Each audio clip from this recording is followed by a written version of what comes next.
Action.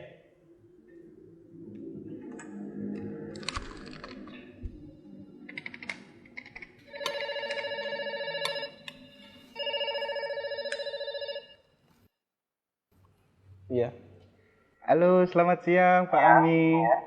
Selamat siang. Iya Pak Ami. Saya perkenalkan, nama saya Dimas dari Bank KRUT Pak. Ada apa Mas Dimas? Boleh minta waktunya 2 menit sebentar aja Pak. Saya ada kabar gembira buat Pak. 2 menit ya, tapi nanti kita gantian ya. Oh begitu. Ya Mas Dimas 2 menit, kemudian saya ya, nggak masalah? Oh ya boleh. Boleh.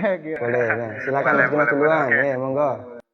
Begini Pak, ceritanya saya dari Bank KRUT ingin menawarkan Pak, karena ada produk kami yang terbaru dari Bank KRUT, yaitu credit card platinum kami untuk Bapak. Karena kebetulan Bapak yang terpilih jadi calon nasabah kami. Lumayan besar Pak fasilitasnya, banyak sekali. Kita banyak cashback di beberapa merchant yang terbesar di seluruh Indonesia Pak ya.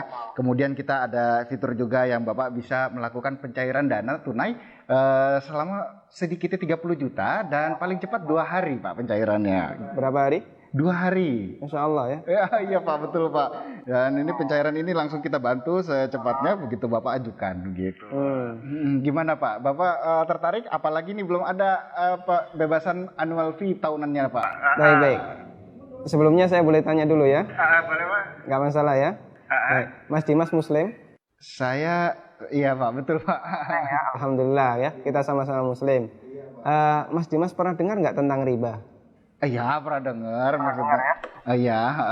Pernah kebayang bahaya riba nggak? Bahaya riba? Iya tahu Pak. Mungkin pernah dengar hadisnya atau ayat Qur'annya? Pak.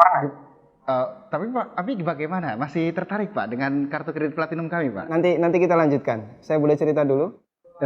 Ya boleh. Ya. Jadi gini Mas Dimas. Coba Mas Dimas bayangkan kalau ada orang yang berzina sama ibunya. Kira-kira respon masyarakat gimana? Semua orang sepakat jelek ya. Gimana? Maksudnya gimana Pak? Kalau misalnya ada orang yang berzina sama ibunya, semua orang akan menganggap dia melakukan perbuatan yang maksiat. Ya bejat itu Pak. Wah, bejat sekali ya. Bejat Pak. Baik, kita sama-sama sepakat untuk itu. Begini, Nabi SAW menyebut bahwasanya riba itu ada 73 pintu. Pintu yang paling ringan, kata Nabi SAW, dosa riba itu seperti berzina sama ibunya Mas. Itu nilai dosa riba yang paling ringan. Coba kalau Anda tadi tawarkan 30 juta, itu berapa nilai ribanya? Ya, tapi kan... Saya lanjutkan boleh? Ya, kita lanjutkan dulu ya. Saya sebutkan, ini ada beberapa fase kehidupan manusia. Orang yang makan riba semuanya mendapatkan azab dari Allah.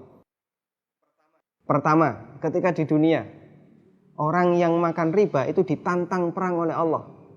Coba Mas bayangkan. Kata Allah Subhanahu wa taala, ya ayyuhalladzina amanu taqullaha wa dharu ma baqiya minar riba.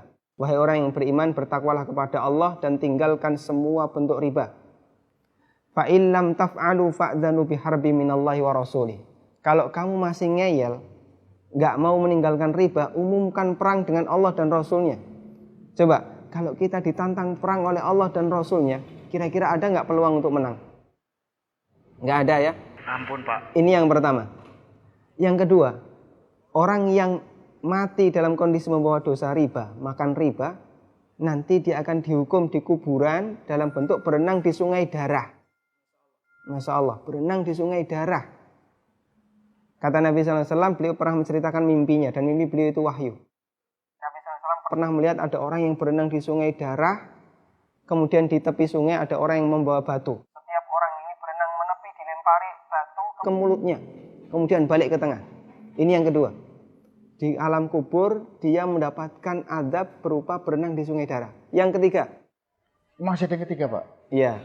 Siap mendengar? Masih sanggup mendengarkan? Iya Pak. Iya, tapi saya lanjutkan ya. Iya Pak. Tapi ketika orang ini dibangkitkan oleh Allah dari alam kubur, dia dibangkitkan dalam kondisi sempoyongan, Mas. Allah Subhanahu wa taala bercerita, alladzina ya'kuluna riba la yaqumuna illa kama yaqumul ladzi yatakhabbathu syaitan minal mas. Orang yang makan riba, mereka akan dibangkitkan pada hari kiamat dalam kondisi sempoyongan seperti orang yang kerasukan. Iya, Pak. Artinya yang lain berjalan normal, dia sendiri sempoyongan. Menyakitkan. Kemudian yang keempat, tadi sebelum hisab ya, ketika dia dibangkitkan sebelum hisab, dia sudah disiksa. Yang keempat setelah dihisab, orang yang makan riba itu kan makan harta haram ya. Iya, Pak. Makan harta haram, kita sepakat itu. Kalau kemudian daging kita tumbuh dari sesuatu yang haram, berhak nggak dapat surga? Enggak, Pak. Layak nggak dapat surga? Enggak, Pak. Sementara tempat di akhirat cuma ada dua pilihan. Kalau nggak surga, Neraka, Pak. maka kata Nabi SAW, kullu lahmin nabata bin suhtin, setiap daging yang tumbuh dari sesuatu yang haram, kata beliau, annar aulabi. Iya, Pak. Neraka lebih layak baginya. Coba Mas Dimas bisa perhatikan, dalam 4 fase kehidupan orang yang makan riba itu semuanya sengsara.